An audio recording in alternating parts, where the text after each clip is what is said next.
page on today's Guardian. Page 6, desperate Nigerians lose over 1.7 trillion naira to Ponzi schemes in 9 years. Groups allege international conspiracy. Experts blame high poverty, unemployment for indulgence in schemes.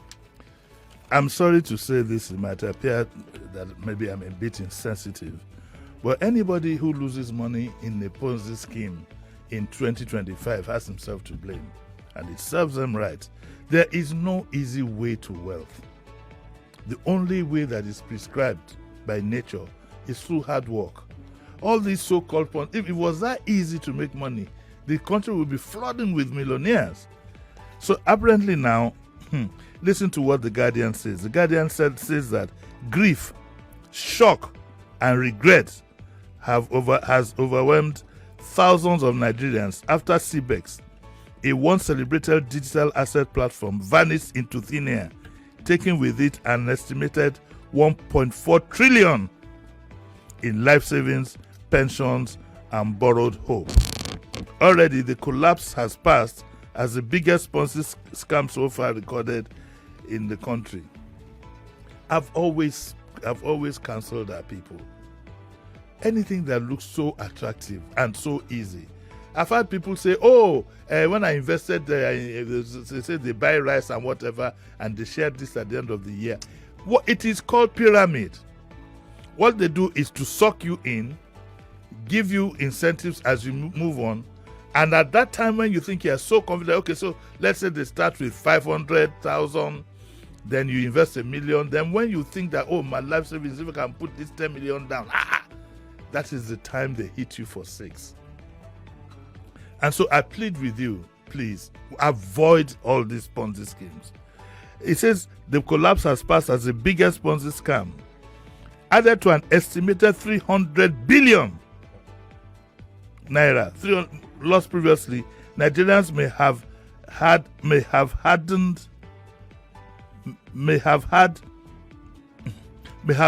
1.7 trillion swept away by Ponzi scheme in 9 years.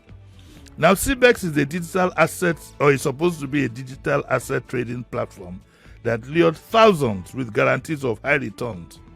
On Monday, it just froze. So what they do is they build up the pyramid. These people can put up a performance for 5 years, give themselves a 5-year target before they hit you for 6 and disappear with everything. Are you speaking from experience? Yes, now. Not that I've taken part of. Okay. No, I've never. I don't even have that luck anyway. I don't have luck with things like gambling and so on and so forth. The day I went to play tombola, even after I had won, I didn't know I had won. I was busy talking to somebody. They say Disu, your number has been called. I don't believe in such things. Lotto, nothing. No, I don't play any of those things. I don't have there's nothing wrong in playing legitimate gambling and so on and so forth. But it's not, know thyself, not the kill person. I don't have that kind of luck. Nothing is certain about the exact number of Nigerians on the network or the total value of funds trapped, but reports put the loss at about 1.4 trillion. The Vanguard could not independently verify as of press time. A cryptocurrency expert, Taiwo Wolabi, had in a recent report claimed that approximately $847 million was diverted from CBEX to private wallets. At the prevailing exchange rate of 1,650 per dollar, the value comes to 1.4 trillion. Owolabi noted that CBEX operated by moving investors' funds through various digital assets and wallets, thereby making it difficult to trace the exact value. I don't know if Mr. Taiwo Wolabi is listening or anybody knows him.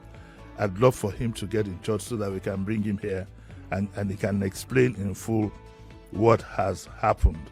Or if anybody has some very, very good knowledge about this, I'll be more than glad to have them in, possibly on Saturday. So you might want to contact us quickly. The report says that the younger generation who subscribed to the scheme equally lost billions of naira to various cryptocurrency projects. That cryptocurrency I just can't understand, and I never will. It's like the aversion I had to mathematics when I was I just don't understand it. Keep on the straight and narrow.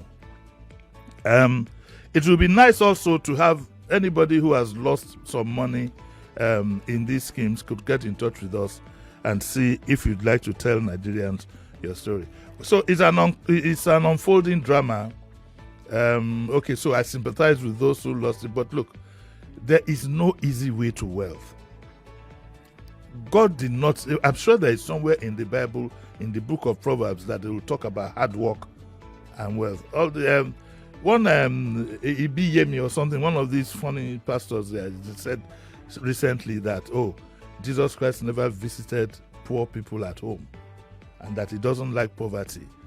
And I said to myself, oh my God, this is the kind of things that misleads our people. It is not a sin to be poor. And poverty is not the amount of money you have. Poverty is in the mind. I know people who are very, very noble within the little of what they earn. These are distinguished persons. But that's a story for another day. Today is not that. I can give you a scripture. What scripture? It's James 2:20. You just do that one just now. Faith without works is dead. So if you have faith, you have to still work it out. Kofi, you have the quote Bible. Just now, you don't get that one. Faith without was works. Was it in your head or you? Yeah, it's there. It's. I mean, it is Google. No, it's even the Bible says that. You check Google. that a lazy man, a sluggard will not. Yeah, you know, there's something wrong with our mindset. Everybody is in a hurry. And there's no. You don't have to be wealthy to live well. That's the funny thing. There are people with millions of money in their accounts. They'd rather trade it away for a happy life. Me, I not get millions. I'm a very happy person. There's a scripture for that. Godliness with contentment is great gain. Prophet Kofi is around the corner. Yeah, let's go to you give an offering. Let's start from the back. All right. We go to the next paper. Page 14 of today's Vanguard. By the way, we'll talk about that by 8 o'clock on the morning crossfire. What's this? Yes, a Ponzi scheme. Yes, but please, I'd like on Saturday it will be. Yeah, I'd like to get in touch with Taiwo, Mr. Taiwo Wolabi. Please, I'd be more than glad to have him here on Saturday.